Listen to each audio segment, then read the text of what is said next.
Bismillahirrahmanirrahim. Syrah sadri wa yassir li amri wahlul min lisani yafqahu. La yatakallamuna illa man adina lahu rahmanun qawlan. Assalamualaikum warahmatullahi wabarakatuh. Waalaikumsalam warahmatullahi wabarakatuh. Alhamdulillahi rabbil alamin. Wassalatu wassalamu ala asyrafil anbiya'i wal mursalin Sayyidina Muhammadin wa ala alihi wa sahbihi ajma'in, amma ba'du. Jamaah rahimakumullah, kembali lagi alhamdulillah kita bisa bertemu lagi dalam kajian kita, rutinitas kita, pengajian kita tentang kitab At-Tibyan fi Adabi Hamalatil Quran karya Imam An-Nawawi Asy-Syafi'i Ad-Dimashqi. Untuk itu marilah kita baca suratul Fatihah seperti biasanya. Semoga apa yang akan kita pelajari hari ini bisa bermanfaat bagi kita semua. Amin ya rabbal alamin. Ila hadrat nabiyina Muhammadin sallallahu alaihi wasallam wa ala alihi wa ashabihi wa dzurriyyatihi ridwanullah ta'ala ajma'in wa li arwahi abaihi minal anbiya wal mursalin wasyuhada was salihin wa وشارحها وإلى من أجازنا إلى المنتهى وإلى جميع قراء القرآن حفاظه ولجميع أرواح آبائنا وأمهاتنا وجدتنا وجداتنا وأصدقائنا وأقربائنا ومشايخنا علينا ولجميع المسلمين والمسلمات خصوصا إلى مؤلف هذا الكتاب الشيخ الإمام أبي زكريا يحيى بن لنا الفاتحة. أعوذ بالله من الشيطان الرجيم. بسم الله الرحمن الرحيم.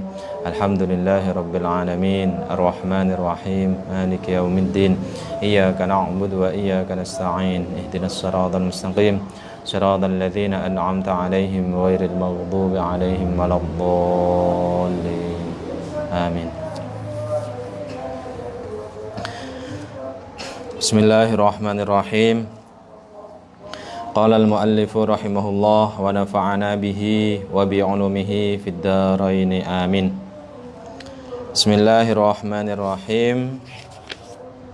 Sekarang masih bab 3 halaman 20. Bismillahirrahmanirrahim. Hadis pertama untuk hari ini diriwayatkan dari sahabat Jabir bin Abdullah. Wa an Jabir bin Abdullah, saking Jabir bin Abdullah radhiyallahu anhuma,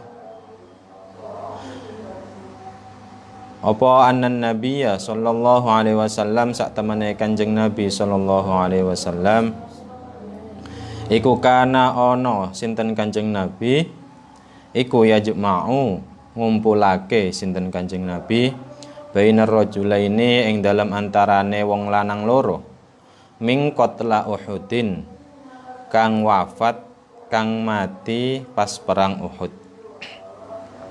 Summa yaqulu nuli ngendika sinten Kanjeng Nabi, ayyuhuma utawi endi-endine ar-rajulaini, endi-endine wong lanang loro mau iku aktsaru luweh akeh apane akhdan ngalape lil Qur'ani maring Al-Qur'an. Fa in usyira mongko lamun den isyaratake sapa ila ahadihima marang salah sijine ar-rajulaini qaddamahu mongko ndhisikake sinten Kanjeng Nabi ing ahad fil lahdi ing dalem liyang lahad. Rawahu ngriwayatake ing hadis sapa Al-Bukhari, Imam Al-Bukhari.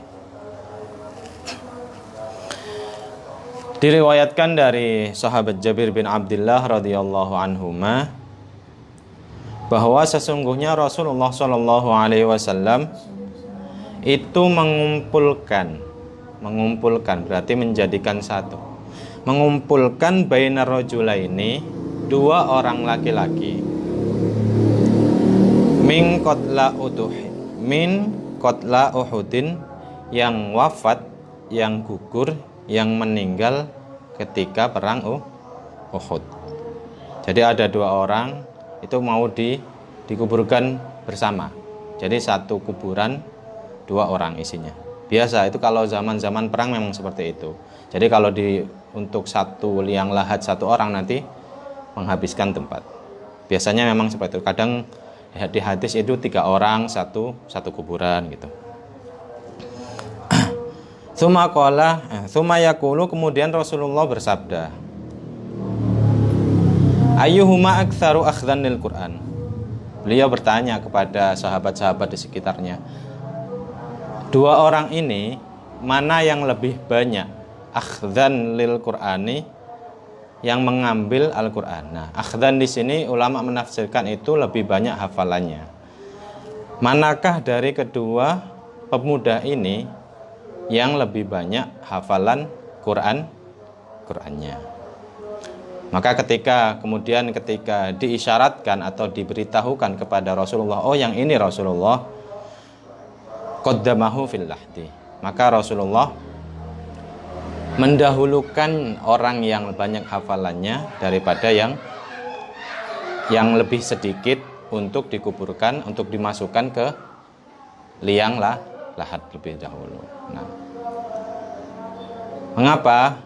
Ini salah satu bentuk apresiasi Rasulullah Shallallahu Alaihi Wasallam kepada para penghafal Al-Quran, kepada orang-orang yang menghafalkan Al-Quran. Jadi yang lebih banyak hafalannya itu lebih utama, makanya didahulukan ketika akan dikuburkan. Nah, jadi orang-orang yang menghafalkan Al-Quran itu mendapatkan keistimewaan hingga ketika ia mati. Jadi ketika mati pun jasad-jasad mereka itu dimuliakan, seperti yang tertera pada hadis ini. Nah, di keterangan lain juga mengatakan, ada yang pendapat mengatakan bahwa jasad para ulama, para penghafal Al-Quran itu tidak dimakan oleh atau tidak akan hancur. Jadi tetap jasadnya itu utuh. Kan banyak kisah-kisah ketika kuburan kiai siapa, terkenal wiridannya, terkenal hafalannya, kemudian ketika mau dipindahkan kuburannya, jasadnya masih utuh, tidak hancur. Nah, itu jasad-jasad orang-orang mulia, jasad-jasad para ulama, jasad-jasad orang-orang yang hafal Al-Quran. Nah, di hadis ini kita bisa mengambil kesimpulan bahwa orang yang hafalannya banyak tentunya juga mengamalkannya, tidak hanya sekedar dihafalkan. Itu kemuliaan yang didapatkan itu sampai menjelang ataupun sampai ketika dia dikuburkan. Nah, ketika dikuburkan saja dia masih mendapat kemuliaan. Nah, itu. Jadi mari kita berlomba-lomba untuk kebaikan, atau dalam hal ini berlomba-lomba memperbanyak hafalan Quran kita. Tidak usah ragu, tidak usah minder atau berpikiran bahwa saya sudah tua, sudah tidak mampu untuk menghafalkan Al-Quran. Tidak, jangan seperti itu. Kita tahu bahwa sahabat-sahabat Nabi itu menghafalkan Al-Quran di atas hampir rata-rata tua. Karena yang sezaman dengan Nabi itu diangkat menjadi Rasul usia 40 tahun itu baru menghafalkan Al-Quran. Jadi para sahabat ya biasa saja gitu. Jadi tidak ada rasa minder. Jadi ketika kita mau memulai menghafalkan Al-Quran usia sekarang pun, atau 30-an, 40-an, tidak ada masalah. Tidak ada masalah. Yang penting keteguhan hati kita untuk menghafal Al-Quran. Nah, seperti yang dulu pernah saya sampaikan di pengajian lainnya, bahwa kita harus mencoba untuk menghafalkan Al-Quran. Kita harus mencoba untuk menghafalkan Al-Quran. Siapa tahu ketika kita di perjalanan menghafalkan Al-Quran itu dipanggil oleh Allah ataupun meninggal, tercatat sebagai hamba yang sedang menghafalkan Al-Quran. Jadi tidak sedang hamba yang sedang mencari dunia, harta yang sedang orang yang sedang tergila-gila oleh dunia. Tidak. Tapi tercatat sebagai orang yang mati dalam perjalanan menghafalkan Al-Quran. Jadi usia kita pergunakan yang baik. Nah, itu. Kemudian hadis yang kedua, wa an Abi Hurairah radhiyallahu anhu. Dan saking Abi Hurairah radhiyallahu anhu, anin nabiyyi, saking Kanjeng Nabi sallallahu alaihi wasallam, innallaha sak temene Allah azza wa jalla iku qala ngendika, berfirman sapa Allah. Berarti ini hadis qudsi. Nah, firman Allah seperti apa ini? Man utawi sapane wong iku adza ngelarani li kedue ingsun Allah maksudnya waliyan ing kekasih, faqad adzantuhu, mongko teman-teman merohaken sapa ingsun ing man bil harbi kelawan perang. Nah, hadis yang kedua diriwayatkan dari Abu Hurairah radhiyallahu anhu dari Nabi bersabda, innallaha azza wa jalla qala, Allah berfirman, man barang siapa adzali waliyan, yang menyakiti kekasihku, faqad adzantuhu, maka sungguh aku telah mendeklarasikan kepadanya bil harbi, dengan perang. Nah, rawahu meriwayatkan kepada hadis sapa Al-Bukhari, Imam Al-Bukhari. Nah, di sini apa? Wali, kekasih Allah. Kalau dalam hal ini berarti ahli Quran. Dalam pembahasan bab ini ahli Quran. Nah, ahli Quran itu kalau kita melihat hadis yang barusan, itu berarti termasuk orang-orang yang menjadi kekasih Allah. Atau bahasa yang bisa diketahui luas itu wali. Wali itu artinya kekasih. Nah, berarti di sini wali itu ahli Quran. Nah, barang siapa yang menyakiti mereka, menyakiti kekasih Allah, maka itu seakan-akan dia menyatakan perang kepada Allah. Berarti dia orang yang menyakiti kekasih Allah tanpa ada sebab apapun, maka dia telah menyatakan perang dengan Allah. Dan Allah pun menjawab bahwa aku akan menerima tantangan perangnya. Seperti itu. Ya, itu sebegitu mulianya kekasih Allah. Nah, dalam hal ini yang saya sebutkan tadi, bab ketiga itu ahli Quran. Berarti ahli Quran, orang-orang yang menyakiti ahli Quran, guru-guru Quran, para penghafal Al-Quran, dengan kesalahan yang tidak mereka perbuat, maka dia telah menyatakan api peperangan dengan Allah. Kemudian wathabata lan tetep fi sahihaini ing dalam kitab Sahih Bukhari lan Sahih Muslim anhu saking Kanjeng Nabi sallallahu alaihi wasallam, apa annahu sak temene Kanjeng Nabi sallallahu alaihi wasallam iku kala ngendika sinten Kanjeng Nabi, ngendika ngaten. Man utawi sapane wong iku salat sapa man as-subha ing subuh, fahuwa mongko utawi man iku fi dzimmatillah ing dalem tanggungane Gusti Allah taala.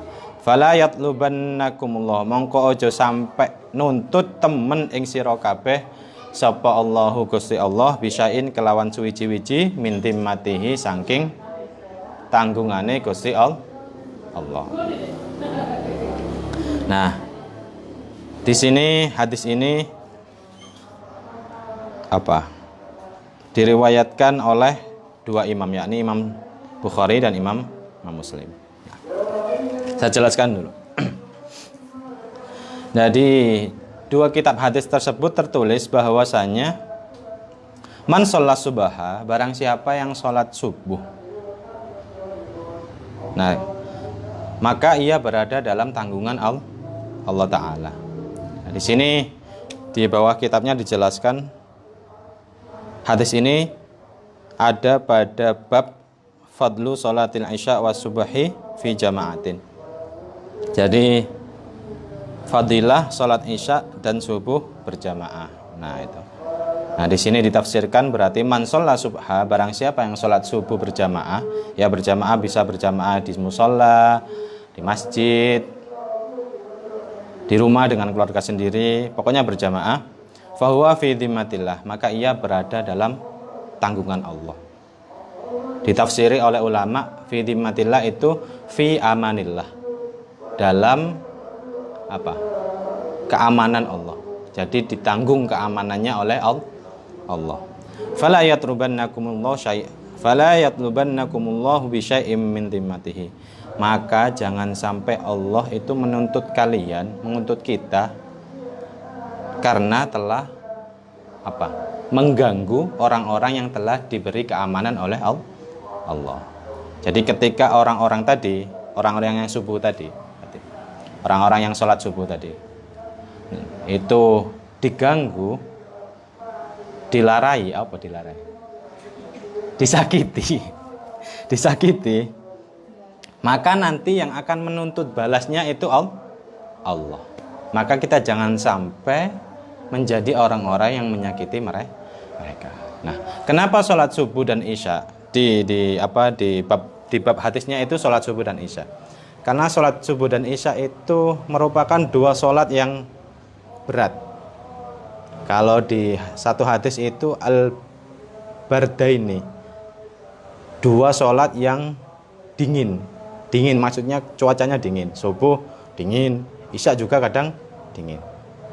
Waktu isya itu sering dimana waktu-waktu orang lalai, menganggap wah waktu isya kan jauh, selama sholatnya nanti saja. Sholat subuh juga seperti itu, ketika enak-enaknya tidur kemudian dibangunkan untuk sholat subuh.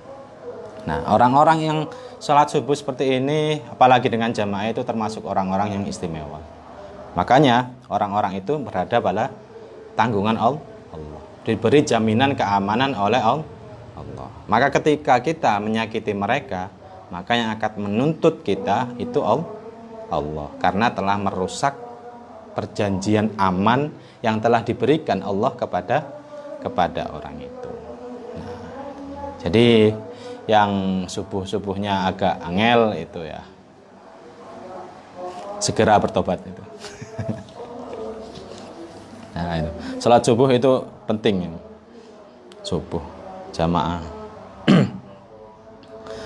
Kemudian wa anil imamaini al-jalilaini, diriwayatkan dari dua imam al-jalilaini yang mulia keduanya. Siapa imam itu? Abi Hanifah, rupanya Imam Abu Hanifah, wasyafi'i, dan Imam Asy-Syafi'i rahimahumallah ta'ala qala ngucap sapa Imam loro wau sinten Abu Hanifah kali Imam Asy-Syafi'i ngendikane ngaten. Illam yakun, lamun to ora ono sapa al ulama iku auliya Allah, pira-pira waline Allah, falaisa mongko ora ono iku lillahi waliyun, falaisa mongko iku ora ono iku lillah keduwe Allah sapa waliyun wali kekasih. Nah, ini sedikit menjelaskan tentang wali atau ulama. Kan dua hadis yang awal tadi mengatakan bahwa siapa yang menyakiti waliku, siapa yang menyakiti kekasihku, itu maka telah menyalakan api perang denganku. Nah, di sini dijelaskan siapa wali itu. Kata Imam Asy-Syafi'i dan Imam Abu Hanifah, wali itu adalah ulama. Orang-orang yang paham tentang Islam, orang-orang yang paham tentang Islam, kemudian diamalkannya, kemudian diajarkannya. Nah, bukan kok orang-orang yang memiliki pengetahuan banyak tapi tidak diamalkan, tapi tidak diajarkan. Itu bukan ulama. Ulama itu orang yang memiliki pengetahuan Islam sangat mendalam. Bahasa pesantrennya itu mondoke suwe, kitabe nglontok, Qur'ane lancar itu. kemudian dipraktekkan dalam kehidupannya, diajarkan kepada masyarakat sekitarnya. Itulah orang-orang yang disebut sebagai wali Allah, kekasih-kekasih Allah. Bukan ulama yang pintere diambil sendiri, tidak dimanfaatkan. Masyarakat sekitar tidak mendapatkan manfaat dari ilmunya. Zaman sekarang kan banyak ulama yang diberi tampilan, kemudian disetting, memberikan ceramah di TV, diberi gelar ulama. Padahal tidak jelas di mana asal usulnya dia menuntut ilmu atau mondok. Nah, di sini mengatakan bahwa kalau ulama itu bukan wali, maka tidak ada yang lain yang pantas disebut wali. Jadi ulama itu seharusnya ya wali. Nah, yang wali itu apa? Kalau Gus Bahak menjelaskan itu, wali itu ada dari jalur ilmu. Nah, yang ulama ini wali yang dari jalur ilmu. Ada yang wali dari jalur wiridan. Ada yang wali dari jalur menjauhi segala sesuatu yang berbau maksiat itu. Nah, itu. Yang di sini yang pantas katanya Imam Abu Hanifah dan Imam Asy-Syafi'i, yang pantas disebut wali Allah adalah ulama. Terakhir. Qala ngendika sapa al-Imamu Al-Hafidz Abu Qasim bil Asyakir rahimallahu taala, "I'lam, ketahuilah ya akhi, wahai saudaraku, wafaqanallahu wa iyyaka limardatihi, semoga Allah memberimu taufik dan untuk mendapatkan ridhonya. Wa ja'alana mimman yakhshahu, dan menjadikan kita orang-orang yang takut kepada Allah, wa yattaqihi, dan bertakwa kepada Allah, haqqa tuqatih, dengan ketakwaan yang maksimal." Katanya Imam Asakir, Ibnu Asakir, dia mengatakan bahwa anna luhumal ulama imasmumatun, sesungguhnya daging-daging ulama itu beracun. Daging-daging ulama ini peribahasa ya, kiasan, makna kiasan. Sesungguhnya daging ulama itu beracun. Wa adatullah fi hadki astari muntaqsihim ma'lumatun, dan kebiasaan Allah, adatnya Allah dalam merusak rahasia-rahasia orang yang mencela ulama tadi itu sudah maklum, sudah diketahui. Wa anna man utliqa lisanuhu, dan sesungguhnya orang-orang yang lisannya diucapkan fil ulama'i bithalji, untuk mencela ulama, ibtalahullah, maka dia akan diuji oleh Allah qabla mautihi, sebelum matinya, bimautil qalbi, dengan matinya hati. Falyahdharil ladzina yukhalifu, kemudian Imam Ibnu Asakir menukil ayat, falyahdharil ladzina yukhalifuna an amrihi an tusibahum fitnatun aw yusibahum adzabun alim. Nah, sini saya jelaskan. Kata Imam Ibnu Asakir, dia mengatakan bahwa daging ulama itu beracun.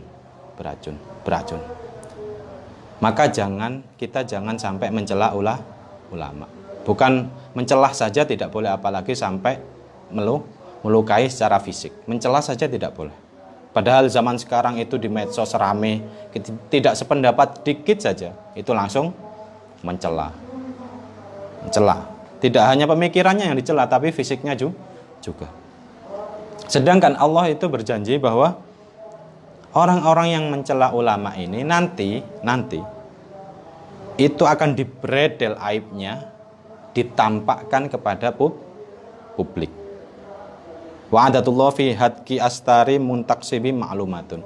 Jadi aib-aibnya nanti akan terlihat secara sendirinya. Allah nanti yang akan membredel, yang memperlihatkan aib-aib orang-orang yang mencela ulama. Wa anna man utliqa lisanuhu fil ulama'i bithalji ibtilahullah.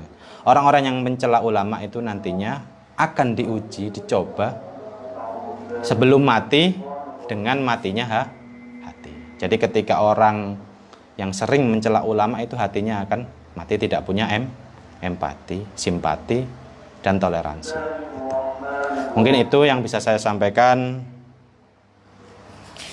Insya Allah besok sudah memasuki bab keempat. Nah, karena ini sudah menjelang maghrib, sudah mepet. Kesimpulannya